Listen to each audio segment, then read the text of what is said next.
June 1941.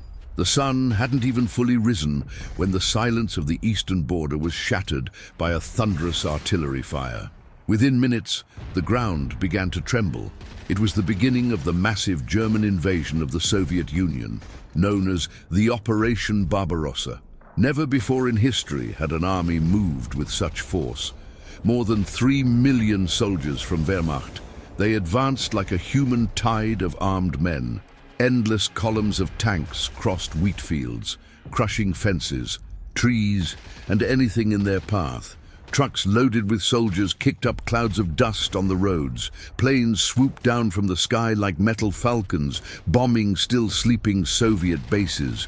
On the Soviet side, the shock was immediate. Many units were hit before they even understood what was happening. Entire airfields were destroyed in the first few hours. Hundreds of planes were burned on the ground. Communication lines disappeared. In some regions, it seemed as if the world itself was collapsing. The Germans were advancing quickly, frighteningly quickly. Tanks Panzer. They tore through the defensive lines as if they were made of paper.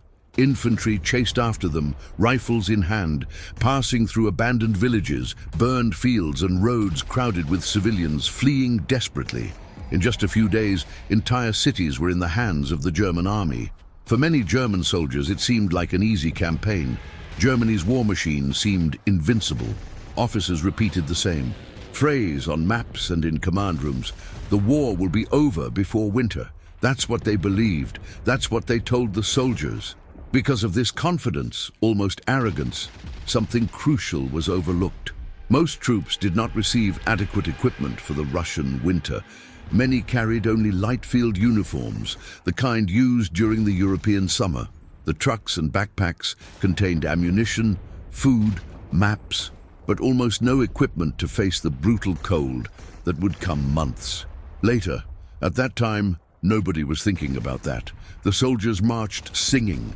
Some believed they would be back home by Christmas. Others wrote letters to their families saying that victory was near. But as the German columns advanced ever deeper into the territory of Soviet Union, something invisible was slowly beginning to approach. Something that no tank could destroy. Something that no army could defeat. The Russian winter. And when he arrived, he would turn roads into frozen graves. And entire districts would disappear under the snow. The Blitzkrieg devours the Soviet Union. In the days and weeks that followed the start of the invasion, the German offensive gained an almost frightening speed. Germany's military strategy, known as Blitzkrieg, or Lightning War, was working exactly as planned. It was a form of warfare based on shock, speed, and brutal coordination between tanks, motorized infantry, and attack aircraft. The objective was simple: break through enemy lines before the adversary had time to react. And that's exactly what happened. The columns of Wehrmacht, they advanced dozens of kilometers a day into the territory of Soviet Union. In many places, Soviet forces simply couldn't mount an effective defense. Communications were destroyed, barracks had been bombed, and many commanders didn't even know where the enemy was. Tanks Panzer. They appeared on the horizon like steel predators. Their tracks crushed roads, makeshift bridges, and farmland as they advanced. In formation, behind them came the infantry, soldiers covered in dust, carrying rifles and machine guns, rapidly advancing to occupy the conquered ground. In the sky, the planes of fair force, they dominated the air. Bombers dove towards Soviet columns, dropping bombs that exploded in balls of fire and dust. The roar of the Stuka sirens, that terrifying mechanical scream, made Soviet soldiers throw themselves to the ground before they even saw the plane. Within a few days, entire regions were collapsing. Cities that had lived for decades under Soviet control now awoke to German flags waving on government buildings. Roads were teeming with crowds of civilians trying to flee the war. Wagons laden with all the family's belongings mingled with military trucks and German units speeding past. Meanwhile, on several fronts of the battle, large formations of the Red Army were being surrounded.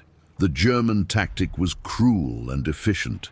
Instead of directly attacking a large enemy force, the tanks advanced along the flanks, bypassing Soviet positions and closing off huge encirclement pockets.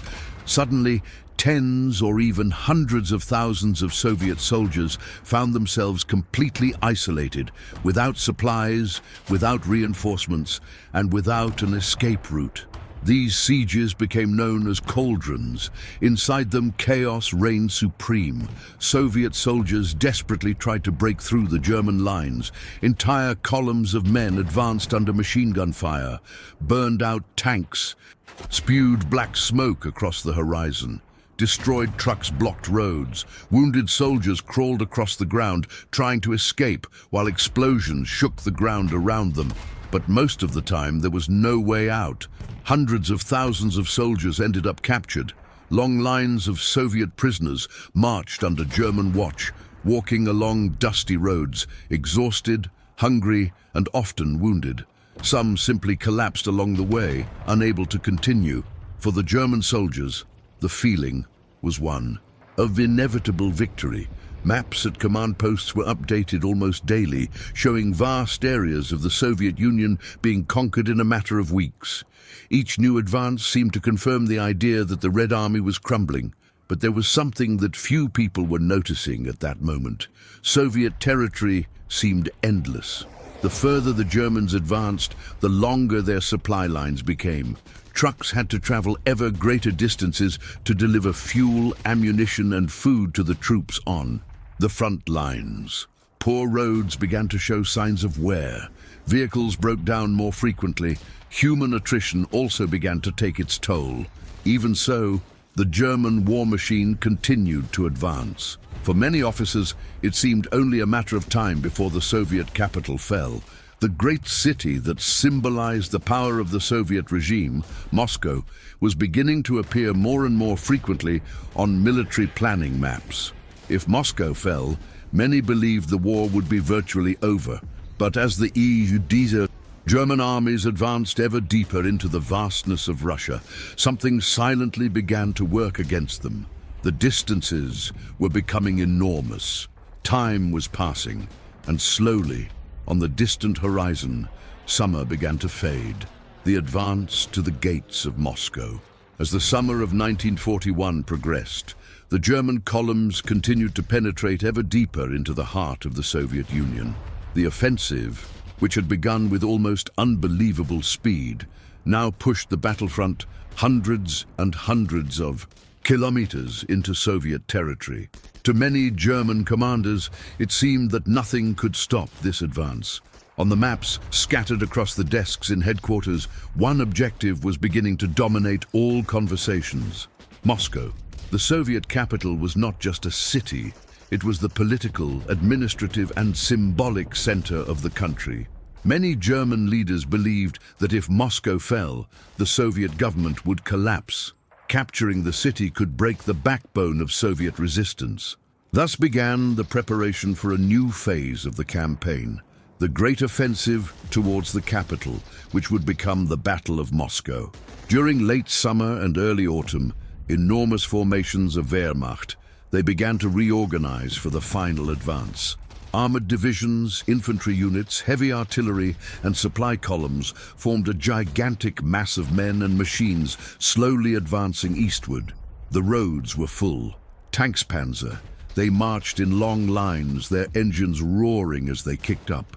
Clouds of dust. Trucks carried ammunition, fuel, and weary soldiers after weeks of continuous combat. In some places, the military columns stretched for miles, snaking through Russia's rural roads. But as the Germans advanced, Soviet resistance began to change. At the start of the invasion, many Red Army units had been surprised and quickly destroyed. Now, however, the Soviets were beginning to reorganize their forces. New defensive lines were appearing before the German advance. Makeshift. Fortifications were springing up on roads, bridges, and in villages. The battles began to get tougher. Instead of collapsing quickly, some Soviet positions fought to the last man. In small towns and dense forests, Soviet soldiers resisted fiercely. Houses were transformed into defensive positions. Machine guns were positioned in windows and church towers. Every street could become a battlefield. Even so, the Germans continued to advance. In late September and early October, German forces launched massive encirclement operations that destroyed large Soviet encampments west of Moscow. Again, thousands of Red Army soldiers were surrounded in gigantic pockets. Burned tanks, destroyed trucks, and abandoned weapons littered the battlefields. For the Germans, it seemed that victory was within reach.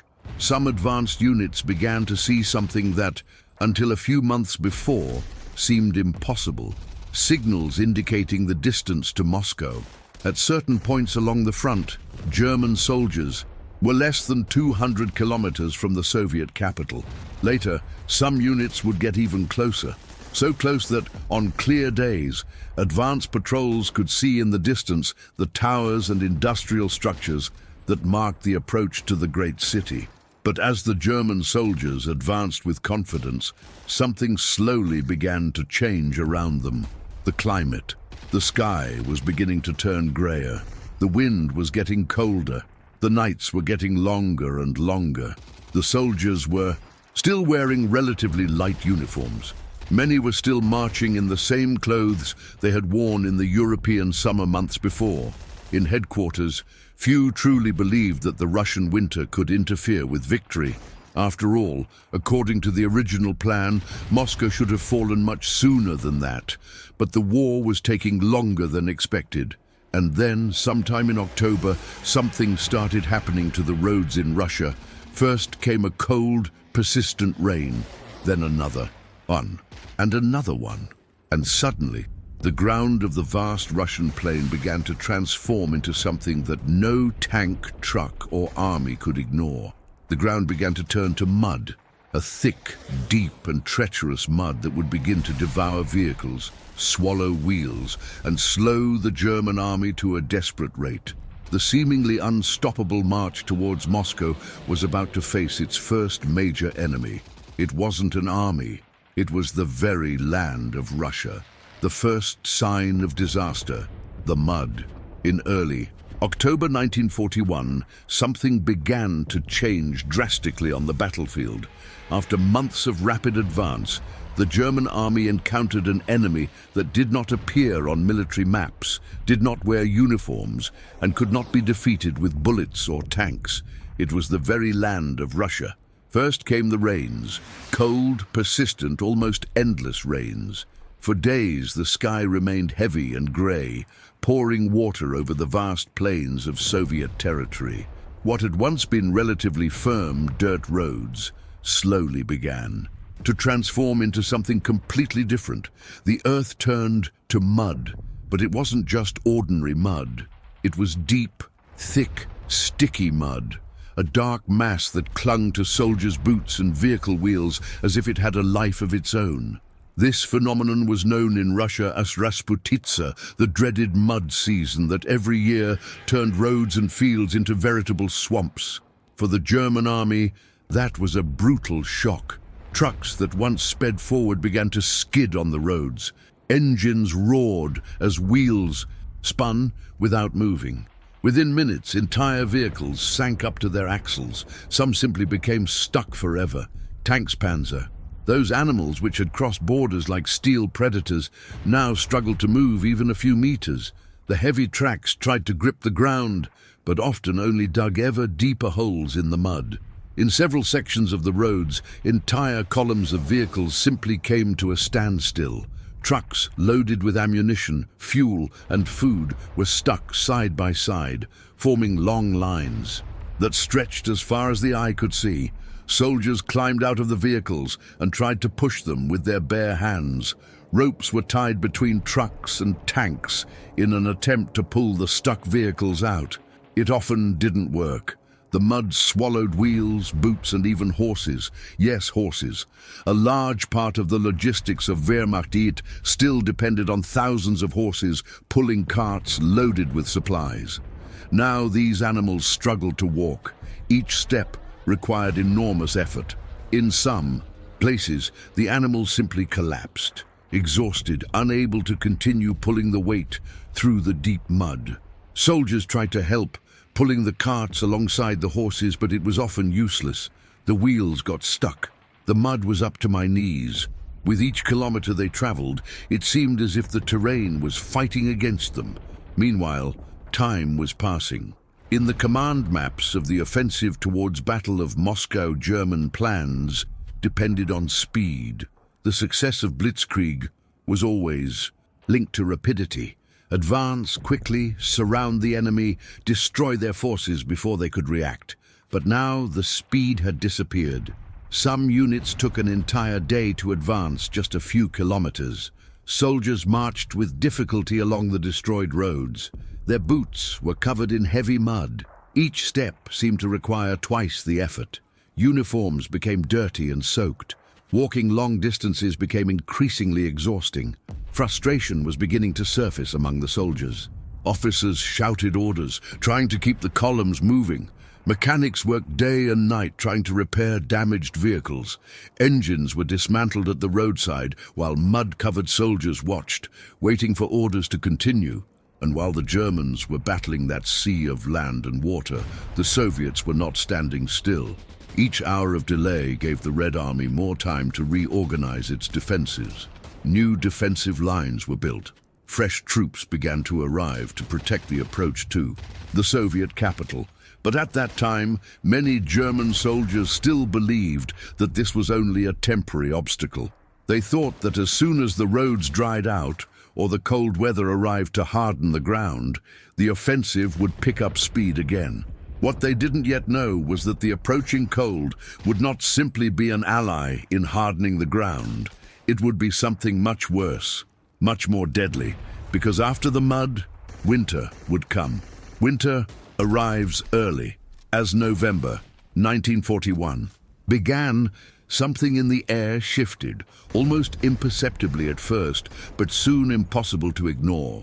The rains began to subside, and the mud that had paralyzed roads and military columns slowly began to harden. For many soldiers of Wehrmacht, that seemed like good news. Finally, the vehicles could move again, but along with this hardened soil came something far more dangerous: the cold. At first, the nights only got colder. The wind that blew across the open plains of Soviet Union, it felt like it was cutting through the skin like a thin blade. Soldiers who were used to the climate of Central Europe began to realize that this cold was different, drier, more penetrating. In the early hours of November, the water in the cafeterias began to freeze. Puddles on the roads turned into sheets of ice. The vapor from the soldiers' breath rose like small white clouds in the air. Some awoke in the trenches with their blankets stiff with thin layers of ice.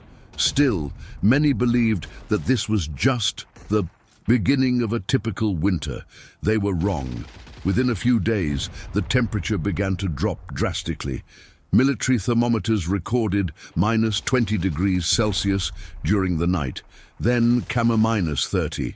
In some regions, temperatures plummeted even lower, reaching close to minus 40 degrees. It was a cold that seemed impossible to describe. The wind blew through uniforms as if they didn't exist. The clothes that many soldiers wore, suitable for the European summer, were now almost useless. Against that freezing environment, gloves were rare. Boots suitable for snow were almost non-existent among the troops. Many soldiers were still wearing the same light uniforms they had worn at the start of the invasion months earlier. Operation Barbarossa. The first nights of extreme cold were a shock. Men tried to sleep in shallow trenches, wrapped in thin blankets. Some dug holes in the frozen ground to try to protect themselves from the wind. Others huddled together in abandoned barns, destroyed houses, or any structure that could offer some shelter. But even there, the cold seemed to seep in through every crack. The water in the bottles froze completely overnight. Food became as hard as a rock. Pieces of bread had to be broken with the tips of bayonets. And it wasn't just the men who suffered. The vehicle's engines began to experience serious problems. Trucks that had run perfectly all summer now simply wouldn't start in the morning. The oil inside the engines thickened like frozen grease. Fuel began to fail in the ignition systems. Batteries rapidly lost charge in the intense cold. Mechanics worked for hours trying to warm up engines with small fires lit under the vehicles. Tanks were also suffering. The enormous war machines that had dominated battlefields now struggled to start their engines in the frigid early mornings. In many cases, crews were forced to keep the engines running all night to prevent them from freezing completely. But this created another problem. They were consuming precious fuel. Meanwhile, along the long supply lines, trucks faced icy roads, piling snow, and temperatures that seemed intent on destroying every piece of metal. And the cold showed no signs of abating. In fact, it was only just beginning. In the advanced trenches near the lines of battle of Moscow, German soldiers began to realize something terrifying, that Russian winter was not just uncomfortable, he was mortal. And before long, the cold would begin killing soldiers almost as quickly as bullets. The cold starts to kill. At first, the soldiers of Wehrmacht. They believed they could simply endure the cold. Many were veterans of previous campaigns in Europe and were accustomed to harsh conditions. War had already taught them to sleep on the ground, to march for days without rest, and to fight in rain or snow. But what they were facing now was something completely different. The Russian winter was not just an inconvenience. It was a silent, patient, and deadly enemy. In the first weeks of extreme cold, cases of frostbite began to appear slowly. At first, it was just a few soldiers complaining of intense pain in their fingers or toes. Strange, tingling sensations arose after long hours in the frozen trenches. But soon, the problem would become much more serious. Soldiers would wake up in the morning and find their fingers numb. Some would try to move their hands and discover they simply couldn't. Their skin would begin to turn pale, then bluish. In many cases, it would turn black. It was freezing.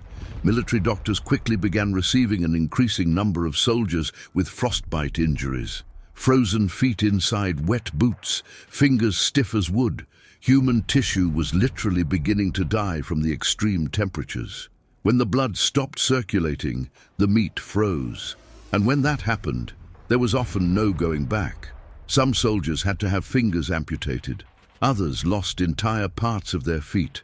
The makeshift medical units, set up in abandoned houses or small destroyed villages, were overflowing with men wounded not by shrapnel or bullets, but by the weather itself. But the cold did more than just maim. He killed. During the night in the wind-exposed trenches, soldiers struggled to stay awake. Deep sleep could be fatal. The human body loses heat rapidly when a person is immobile, and many soldiers, completely exhausted after weeks of combat, simply could not resist sleep. Some sat leaning against sandbags or frozen logs, and they never woke up again. In the morning, fellow soldiers tried to shake them. They called their names, but their bodies were stiff, frozen overnight. Faces covered in a thin layer of ice, beards and eyelashes trapped by frozen crystals of breath. It was a silent death, no explosions, no shots fired, just the cold. In an attempt to survive, the soldiers began to improvise. Some wrapped pieces of cloth around their feet to try to create an extra layer of insulation inside their boots. Others stuffed newspaper or straw inside their clothes to block the wind. In some cases, soldiers took clothes from civilians abandoned in the villages, anything that could offer a little more warmth. But these solutions were only temporary. The cold continued to worsen. Campfires were lit whenever possible, but they also posed a danger. The light and smoke could reveal positions to the enemy. Even so, many units risked lighting small fires during the night just to keep their men alive. Around these makeshift campfires, soldiers huddled together in silence, stretching their numb hands toward the flames. Some rubbed their fingers together, trying to restore circulation. Others simply stared at the fire, too exhausted even to speak. But when the flames died down, the cold returned immediately, and it wasn't long before the soldiers began to realize something terrifying. They were fighting two wars at the same time, one against the Red Army of Soviet Union, and another against an invisible enemy that was slowly destroying their bodies night after night. An enemy that could not be defeated. The Russian winter. Guns that don't fire. As the cold became increasingly brutal, the German soldiers began to realize that it wasn't just their bodies that were being ravaged by the winter. Soviet Union. The very weapons of modern warfare, those machines that had secured so many quick victories during the first months of the invasion, were also beginning to fail. And on a battlefield, a weapon that doesn't work can mean instant death. In the first weeks of the extreme winter, many soldiers noticed something strange when trying to prepare their weapons in the morning. The rifle bolt seemed too stiff to move. The metal parts were rigid. In some cases, they simply wouldn't move. The reason was simple: the extreme cold. The lubricants used in German weapons, oils that kept the parts running smoothly, began to freeze. What should have facilitated the movement of the mechanical parts was now turning into a thick, almost solid substance that completely jammed the mechanisms. Soldiers pulled hard on the bolts of their rifles, trying to unlock the weapons. Some banged the metal against logs or rocks to try to loosen the frozen parts. Sometimes it worked, often not. Machine guns that were supposed to fire hundreds of rounds per minute now jammed after only a few shots. Bolts got stuck mid-fire. Frozen ammunition failed to fire. In the heat of battle, those few seconds of lapse, it could be fatal. In some forward positions, German soldiers told almost unbelievable stories about the improvised solutions they were forced to use to keep their weapons functioning. One of the best known was extremely simple and desperate: hot urine. Yes, many soldiers resorted to urinating on the metal mechanisms of weapons in an attempt to quickly thaw them. The temporary heat could loosen the frozen parts and allow the weapon to function again for a few minutes. It was a humiliating solution, but in combat no one had time for pride. In addition to individual weapons, heavier equipment was also beginning to suffer. Artillery pieces required enormous effort to prepare for firing. Recoil mechanisms stiffened in the cold. Hydraulic systems simply stopped working properly. In many cases, soldiers had to warm certain parts of the equipment with small torches or makeshift fires before they could use them. Even the tanks began to show weaknesses in the face of winter. The tanks, Panzer, the German war machine, the pride of the German war machine, relied on complex mechanical systems that also suffered from the absurdly low temperatures. Ignition systems failed. Metal components shrank in the extreme cold. Engines took hours to start, when they started at all. Tank crews often slept inside the vehicles just to keep the engine warm enough to continue running. But that meant spending entire nights inside a frozen steel box. Inside those tanks, the cold could be just as brutal as in the trenches. Meanwhile, the Soviet soldiers of Red Army, they seemed to cope better with the conditions. Many were equipped with weapons adapted to extreme cold and special lubricants that worked better in low temperatures. Furthermore, a large portion of the Soviet troops were more accustomed to the region's brutal winter. For the Germans, it was beginning to seem like an unfair fight. They weren't just facing enemy soldiers. They were fighting against an environment that seemed to slowly destroy every piece of metal around them: rifles, trucks, tanks, machine guns. The war that had begun with speed and modern technology now seemed to be reduced to something far more primitive.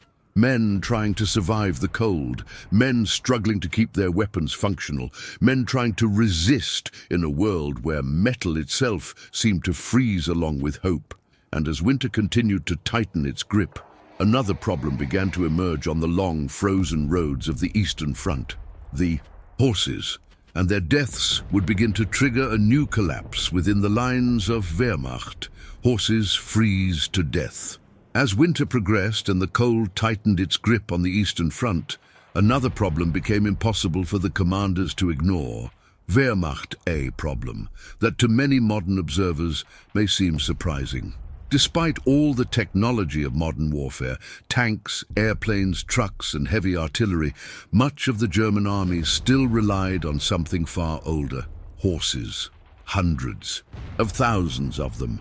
From the beginning of the invasion of Soviet Union in ancient times, horses were responsible for pulling carts loaded with ammunition, food, fuel, spare parts, and even heavy artillery.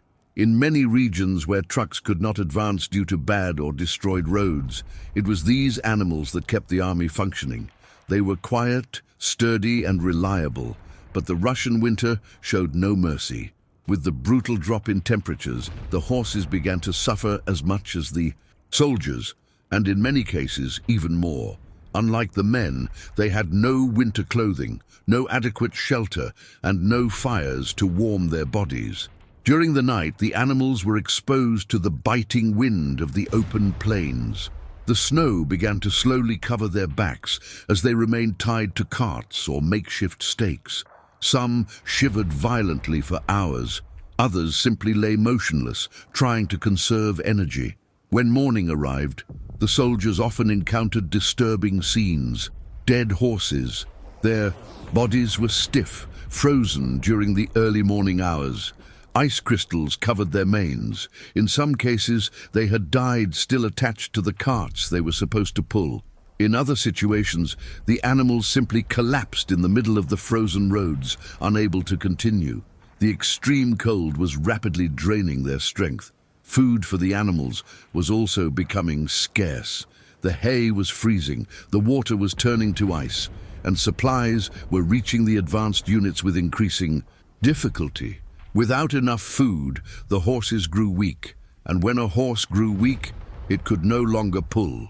Soon the roads began to fill with abandoned carts. Ammunition crates, fuel barrels, and military equipment were scattered along supply routes.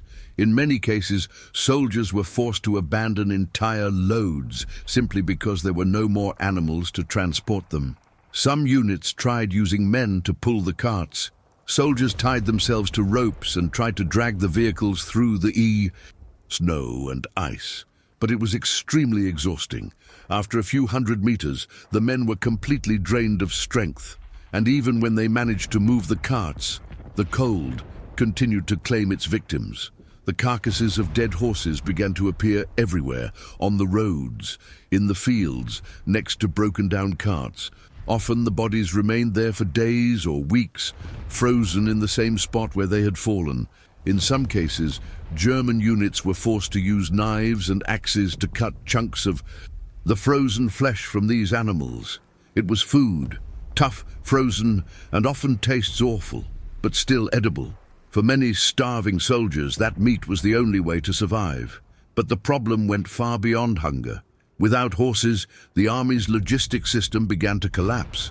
Ammunition arrived more slowly at the front lines. Food took extra days to reach certain units. Fuel for tanks and vehicles became increasingly scarce.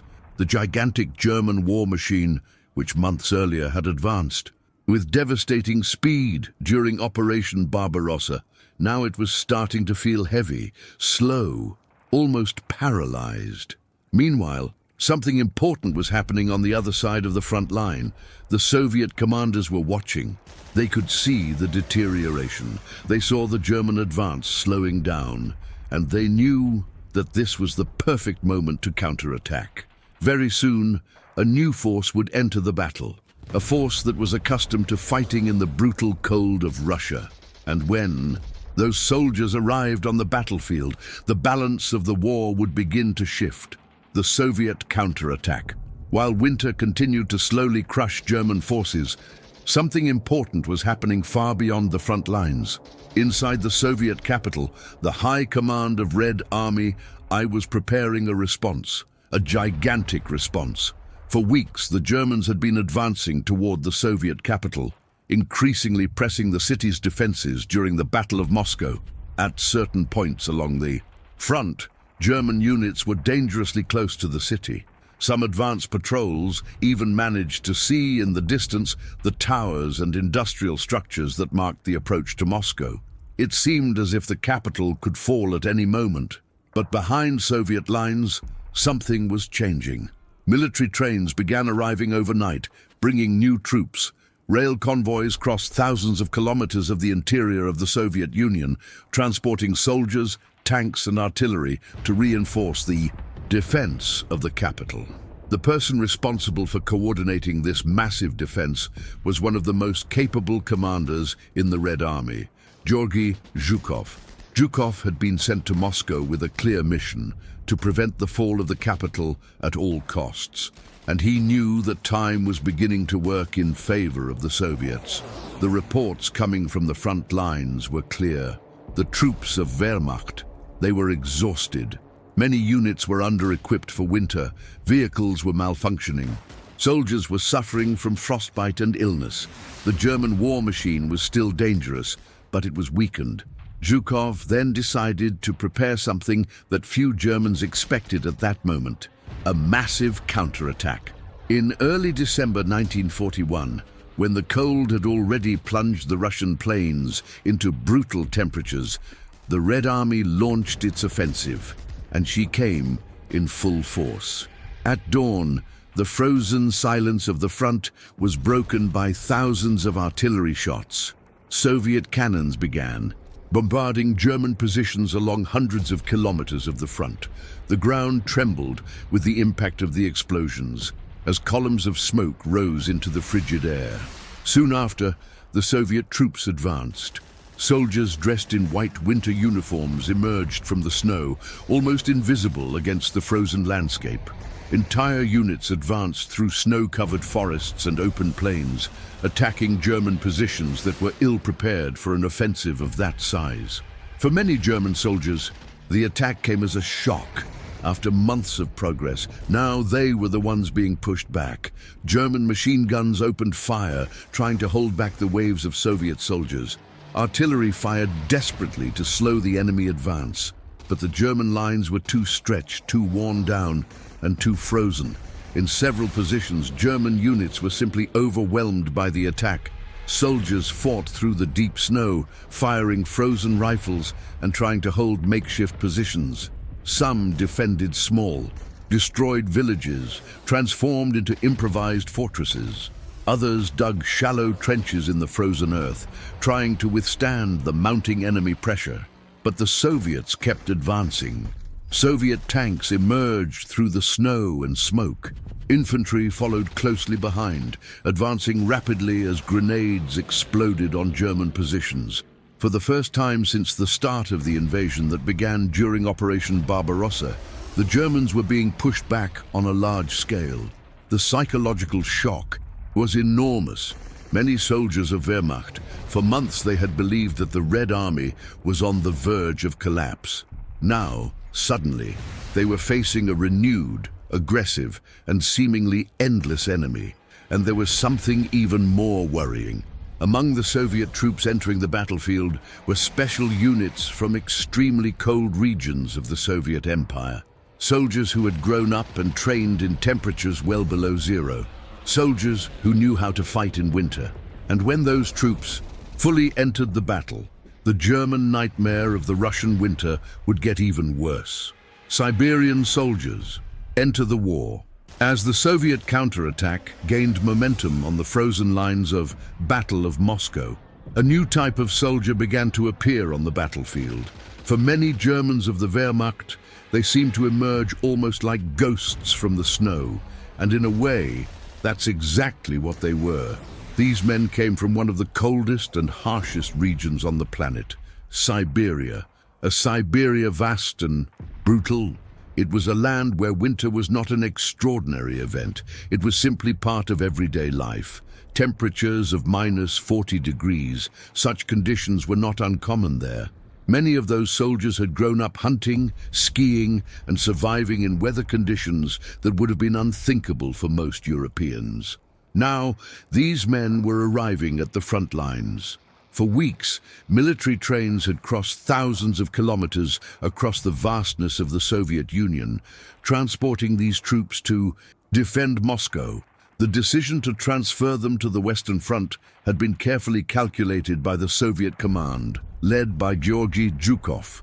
These units were fresh, rested, and, most importantly of all, perfectly equipped for winter.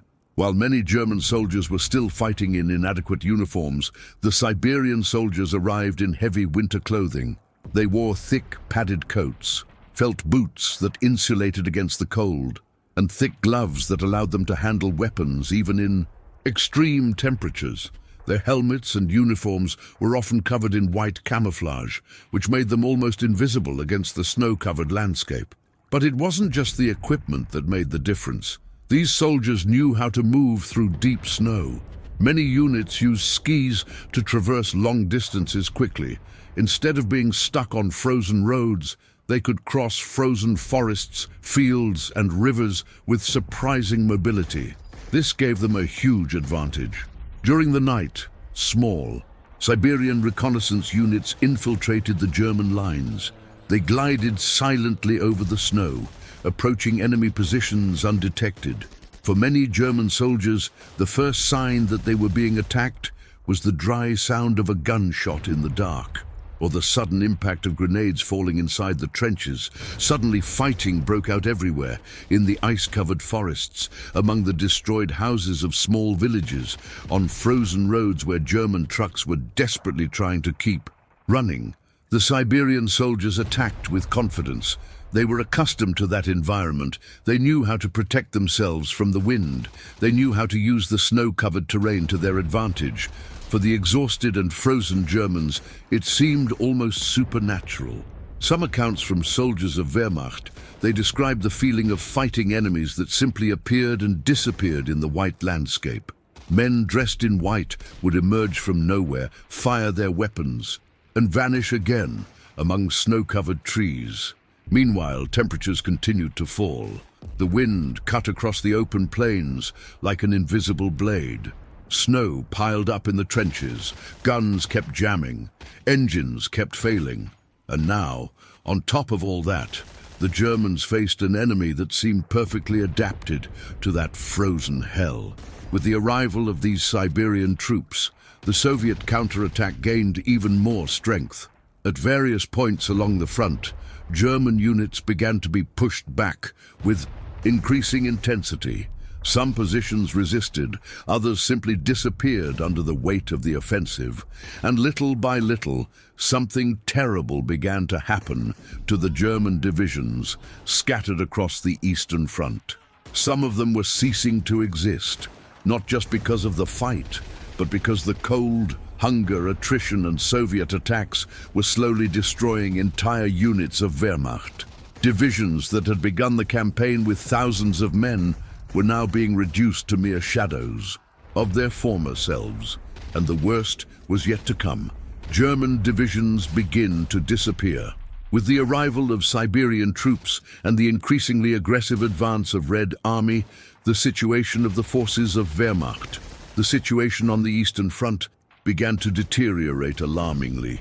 The winter, which was already slowly destroying men and machines, was now compounded by constant attacks from Soviet forces. It was double the pressure. On one side, the brutal cold that froze bodies, engines, and weapons. On the other side, an enemy that now advanced with renewed determination. And in the midst of all this were the German divisions scattered across hundreds of kilometers of front, many of them already severely worn down after months of combat since the beginning of the invasion during Operation Barbarossa. On paper, a German division was a powerful formation. At the start of the campaign, many of these units numbered around 15,000 soldiers, supported by artillery, vehicles, heavy weapons and support units. But now, in the winter of 1941, those numbers were beginning to become mere memories. In various parts of the front, entire divisions were being slowly destroyed. Some were crushed directly in combat. Others were consumed by cold, hunger, and extreme physical exhaustion. In many cases, the reports sent to higher command began to show alarming numbers. Units that should have had thousands of men now had only a few thousand. In certain regiments, entire companies simply ceased to exist. Soldiers froze to death during the night. Others were evacuated with severe cases of frostbite. Many would never return to combat, having lost fingers, feet, or hands. Some simply disappeared during Soviet attacks, swallowed up by the chaos of battle or captured in offensives. Red Army, the field hospitals were full. Inside destroyed houses or small abandoned villages of Soviet Union military doctors worked almost non-stop. Makeshift tables were used to treat the wounded while the icy wind blew through broken windows. Soldiers arrived with gunshot and shrapnel wounds, but also with something that was becoming increasingly common: severe frostbite. In many cases, doctors had no choice. The only way to save a soldier's life was to amputate fingers, feet, sometimes entire legs. And even when they survived surgery, many of these men would never return to the front lines. Meanwhile, in the combat units, the number of men capable of fighting continued to dwindle. Some battalions had so few soldiers that they needed to be reorganized or merged with other units. Officers who once commanded hundreds of men now led small, exhausted groups scattered in makeshift defensive positions. And the psychological strain was also starting to show. Many soldiers had been on the front lines for months without proper rest. They had marched thousands of kilometers. They had fought in enormous battles, seen friends die, and now faced a winter that seemed intent on slowly killing them.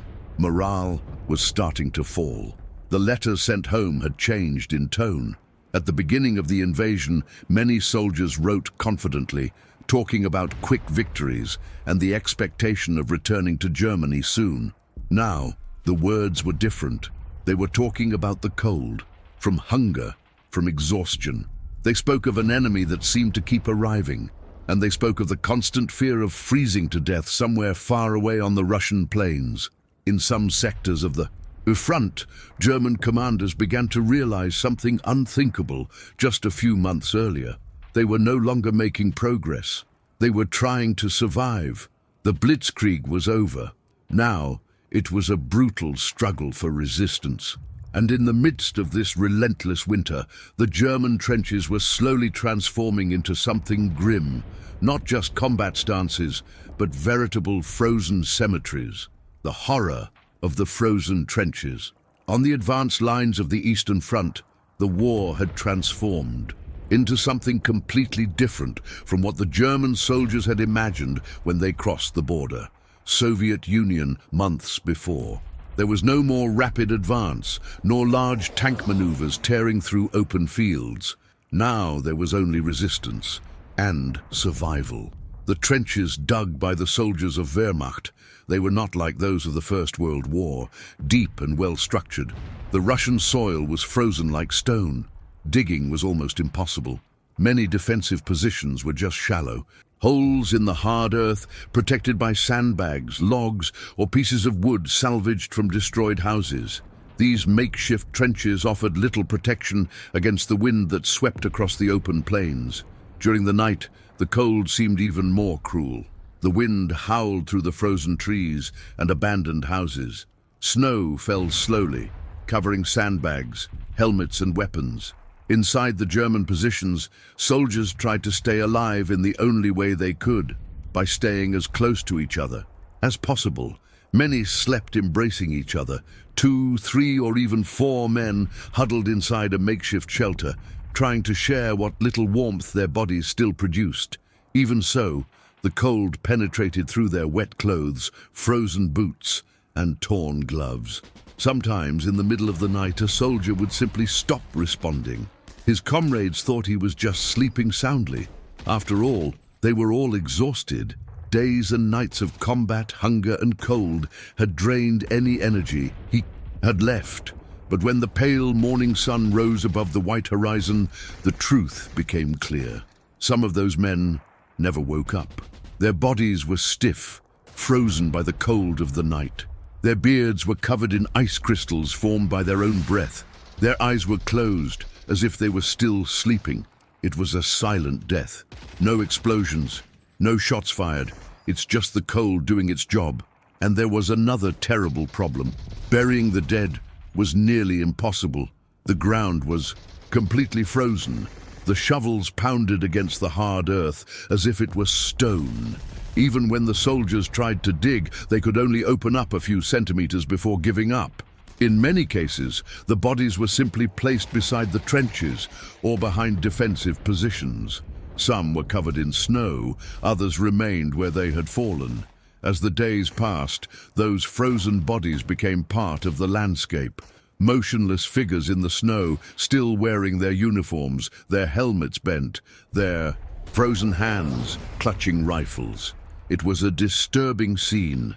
The soldiers who were still alive needed to continue fighting alongside those bodies, eating next to them, sleeping just a few meters from them. The war was slowly transforming those positions into something no commander had planned: frozen cemeteries. Meanwhile, Soviet pressure continued to mount. The forces of Red Army, they maintained constant attacks along the front, trying to push the Germans further and further away from Moscow during the Battle of Moscow. And within the German lines, a decision made far from there would only worsen the situation.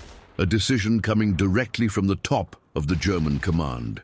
An order that would transform many of these frozen positions into deadly traps for thousands of soldiers. The order not to retreat.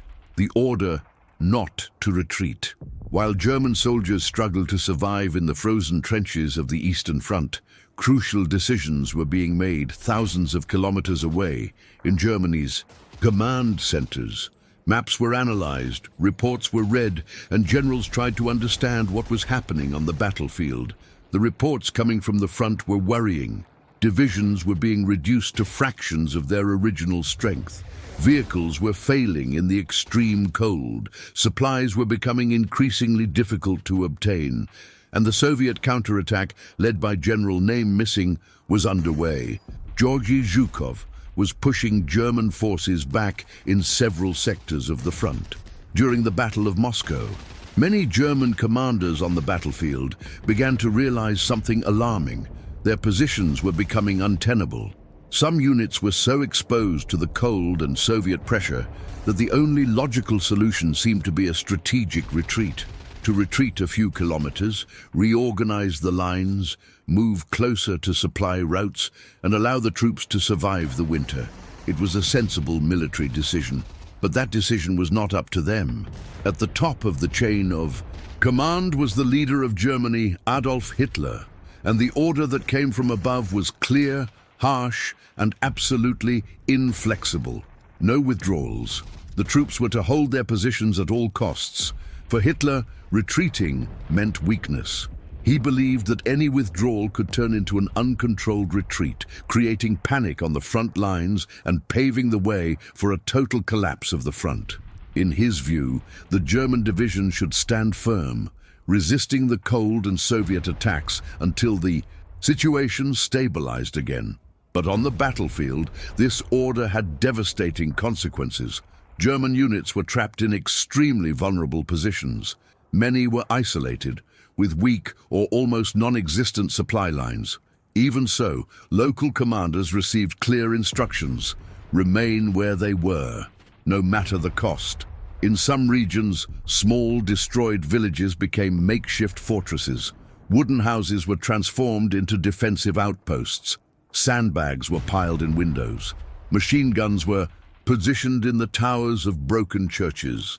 The soldiers knew they couldn't retreat, even when the situation became desperate. Meanwhile, the cold continued to claim its victims. With no possibility of retreating to more protected areas, many soldiers remained in positions completely exposed to the wind and snow. Supplies were irregular. In some cases, food arrived only once every few days. Ammunition was also beginning to run out in certain areas. Some units were ordered to conserve every bullet, and then came the Soviet attacks. Waves of soldiers from Red Army. They advanced through the snow, supported by artillery and tanks. The German positions resisted as long as they could, but in many cases they were simply too weak to hold the line for long. When a position finally fell, the consequences were brutal. With no permission to retreat, some units fought until they were completely destroyed.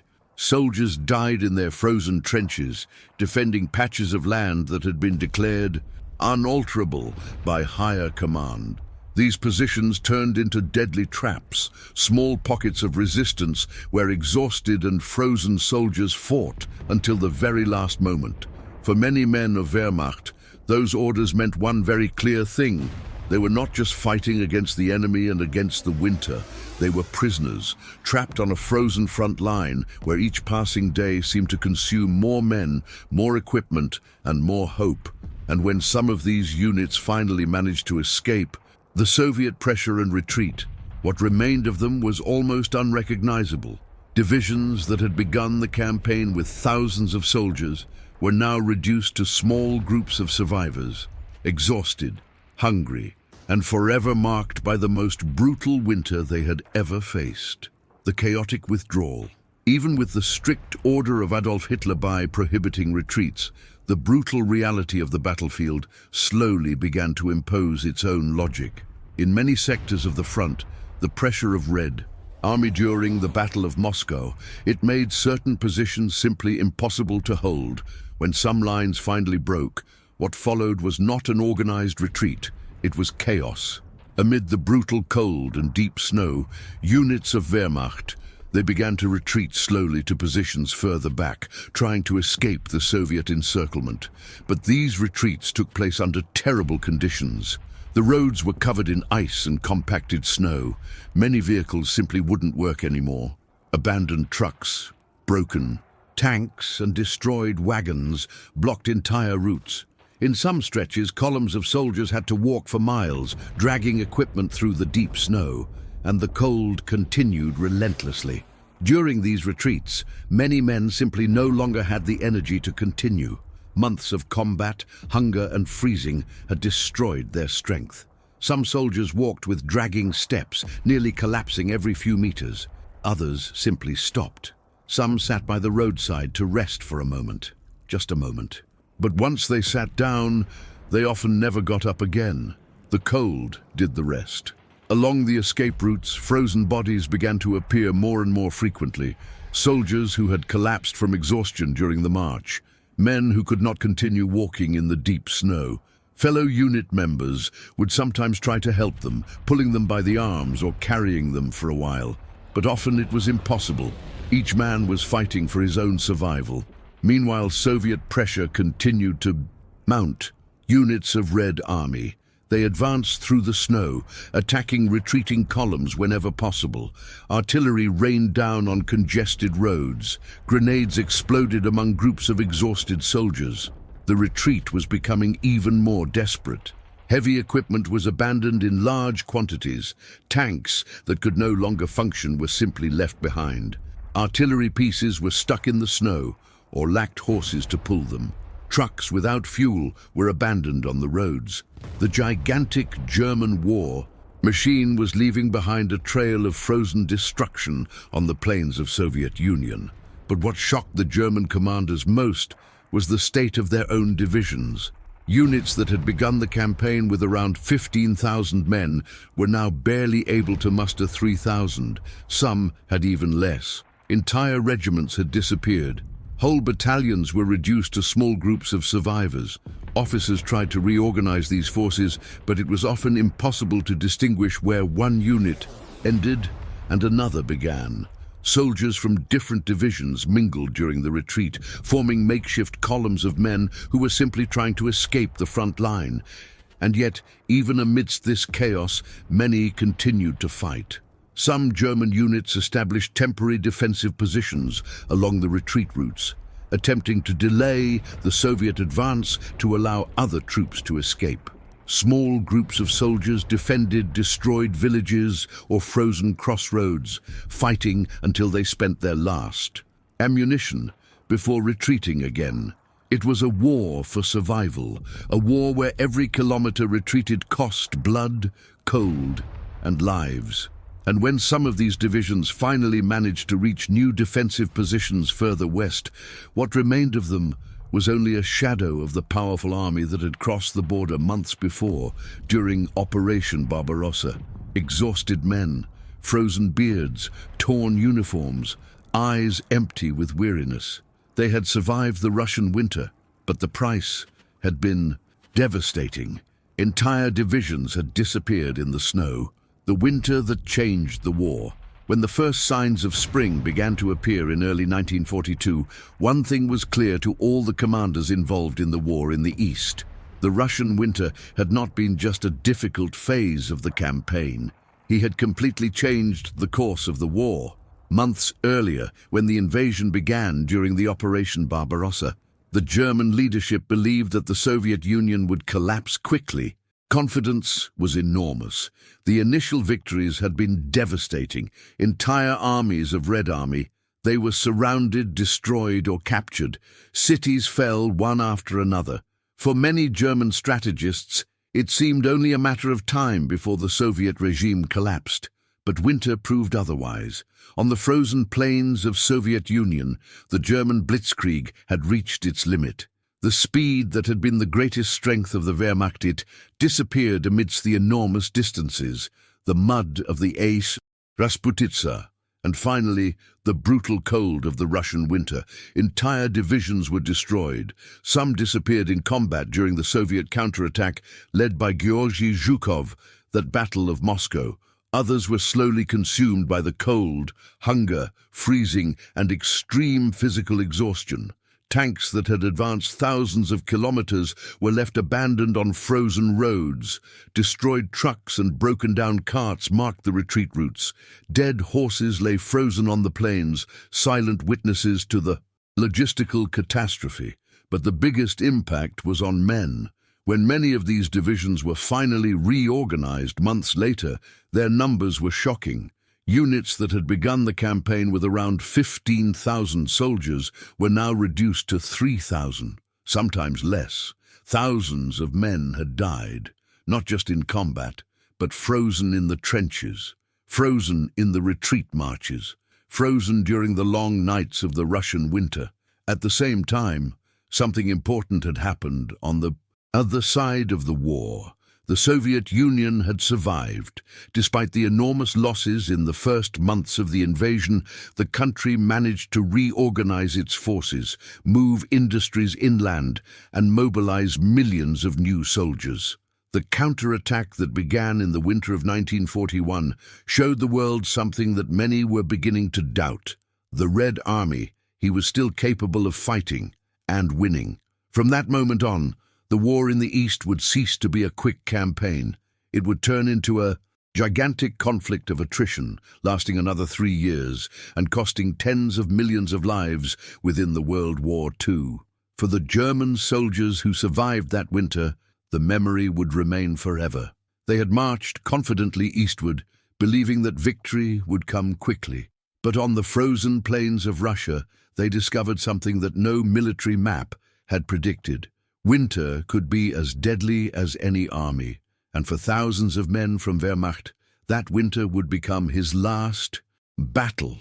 Their graves would not have crosses, they wouldn't have tombstones, just snow. Snow that covered forever the frozen tombs of the East. The war in the East was never just a battle between armies. It was a brutal struggle between men and nature itself. When the German soldiers crossed the border of Soviet Union, during the Operation Barbarossa, many believed they were marching toward a swift victory. The maps looked clear, the tanks advanced quickly, and the confidence of Wehrmacht, he seemed unshakable. But the Russian winter had other plans. On the frozen plains surrounding Moscow, during the Battle of Moscow, thousands of soldiers discovered in the cruelest way possible that war was not decided solely by strategy, weapons, or courage. She was also determined by the weather, by the distance, and by the ability to withstand the impossible.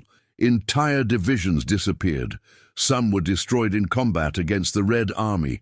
Others were slowly consumed by cold, hunger, and exhaustion. Men who had marched confidently through Russia ended up frozen in trenches, on roads, or in snow-covered fields. No crosses, no goodbyes, just silence and ice. But that winter did more than just kill soldiers. He changed the course of the war. The Soviet Union survived, the German advance was halted, and the conflict that many believed would end in months would turn into one of the longest and bloodiest wars in history, World War II. For the men who fought there, that winter would never be forgotten.